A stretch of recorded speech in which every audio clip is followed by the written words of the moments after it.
नमस्कार दोस्तों। छठ पर्व की ढेर सारी शुभकामनाएं आपको और आपके पूरे परिवार को, पूरे बिहार वासियों को।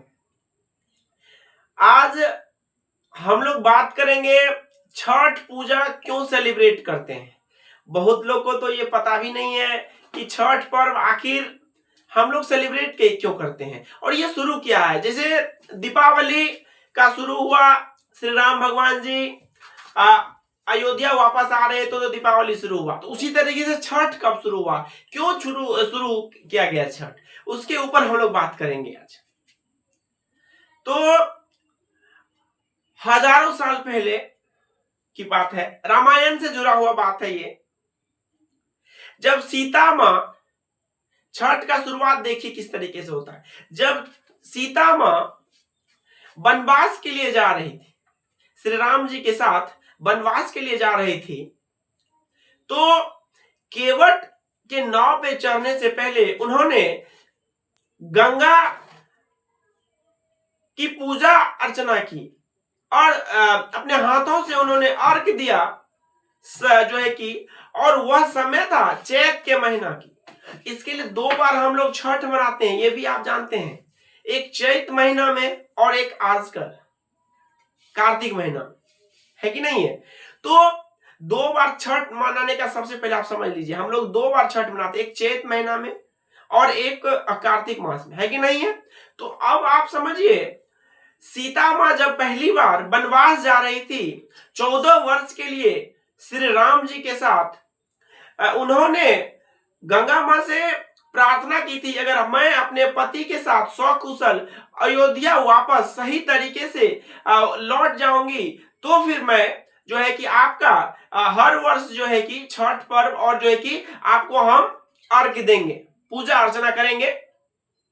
तो इस 14 वर्ष के दरमियान जब सीता मां का हरण हुआ, रावण ने किया, फिर रावण का वध किया गया श्री राम जी के द्वारा, तब जब सीता मां को श्री राम जी वापस लेके आ रहे थे अयोध्या, उसके खुशी में हम लोग दीपावली मनाते हैं। उसके खुशी में हम लोग दीपावली दीपोत्सव करते हैं, दीप जलाते हैं, ताकि हर्षोल्लास और खुशी का प्रतीक हो। तो रावण है ना, ताकि क्योंकि रावण का वध हुआ था और श्री राम जी भी नहीं चाहते थे किसी का वध हो, है ना, क्योंकि वो भगवान थे। बट वहां पे सीता मां को लाना था, सीता मां को लेकर के अयोध्या वापस आए, उस खुशी में हम लोग दीपावली मनाए। कार्तिक का महीना था जब वापस लेके आए, कार्तिक का महीना था जब श्री राम भगवान वापस लेके आए थे, ठीक है। जब वापस आए सकुशल, तो दीपावली मना। उसके ठीक 4 दिन बाद राजाभिषेक होने वाला था, राजा घोषित करने वाले थे, राजा बनने वाले थे श्री राम जी अयोध्या के।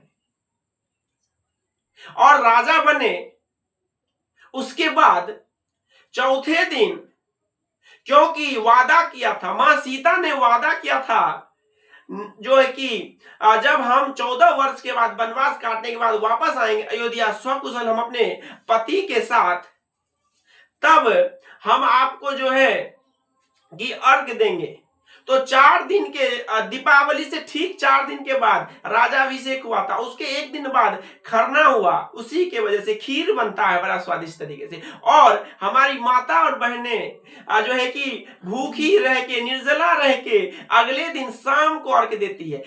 तो इसीलिए उसी दिन से जो है कि हम लोग छठ पर्व का जो है कि है ना सकुशल पूरे देशों के लोग की खुशियों के लिए सीता मां ने जो है कि सबके पूजा अर्चना के लिए उन्होंने छठ पूजा से शाम का अर्घ और सकुशल सबका शांति हो, और शाम का और सुबह का अर्घ देने का भी कुछ बातें हैं, तथ्य है।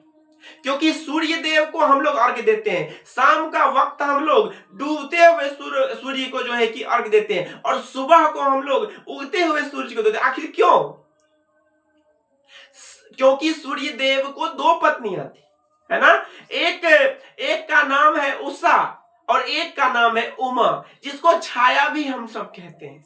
शाम के वक्त जो पत्नी थी उनका नाम था उमा और छाया भी बोलते हैं। तो इसके लिए डूबते हुए, शाम के वक्त जो डूबते हुए जो है कि सूर्य है, उनको हम, क्योंकि हम लोग अर्घ तो देते हैं सूर्य देव को, बट वो दोनों पत्नियां थी, उमा और उषा।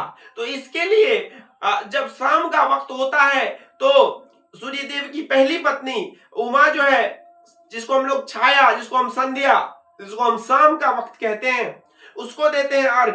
और जब सुबह का वक्त होता है तो हम लोग उषा का जो है कि अर्घ देते हैं सूर्य देव भगवान को। और सुबह के वक्त जो है कि इसमें साइंस में भी बहुत सारा चीज माना गया है, लेकिन जो छठ का शुरुआत हुआ था कहीं ना कहीं सीता माँ से ही शुरू हुआ। और हजारों साल पहले सीता माँ ने अपने राज्य, अपने लोगों और अपने जो सब लोग स्वकुशल तरीके से, सही तरीके से राज्य अभिषेक हो, पूरा दुनिया सभी खुशी हो, उसके लिए ये छठ पर्व का और ये किया गया। और भी बहुत सारी कहानियां हैं इसके ऊपर, बच्चों के सुख शांति के लिए, बच्चों के स्वकुशल के लिए, बच्चों के अपने परिवार के स्वकुशल के लिए छठ पर्व को भी मान्यता दिया गया है ना। पूरी दुनिया अभी छठ पर्व और पूरी तरीके से हम लोग सेलिब्रेट करते हैं। तो छठ पूजा दो बार सेलिब्रेट करते हैं, एक बार चैत महीना में और एक बार कार्तिक महीना में, है कि नहीं है। तो यही इतिहास है जहां तक मेरी जानकारी है। अब आप लोग कमेंट बॉक्स में जाके अगर आपके भी पास कुछ जानकारी है, अगर आपके भी पास कुछ इंफॉर्मेशन है इसके बारे में, तो अब आप जो है कि, और बिहार में खास करके बिहार और उत्तर प्रदेश में, है ना, बहुत ही, है ना, यूपी में अयोध्या और बिहार में आपके जो है कि औरंगाबाद, है ना, वहीं से कहीं ना कहीं माता सीता पहली बार वहां गई थी। तो अगर आपको वीडियो अच्छा लगा होगा तो जरूर जानकारी लीजिए, जरूर सीखिए। और हमें भी कुछ अगर आपके पास इंफॉर्मेशन है ना, मूल रूप से वह ना, है ना, बिहार में ही मनाया जाता है छठ पूजा, है ना, क्योंकि सीता माता का और श्री राम का उत्तर प्रदेश और बिहार से ही संबंध जुड़ता है। इसके लिए अगर आपको कोई बात है आपके भी मन में, तो आप जरूर जाके कमेंट बॉक्स में कमेंट कीजिए। Thank you very much.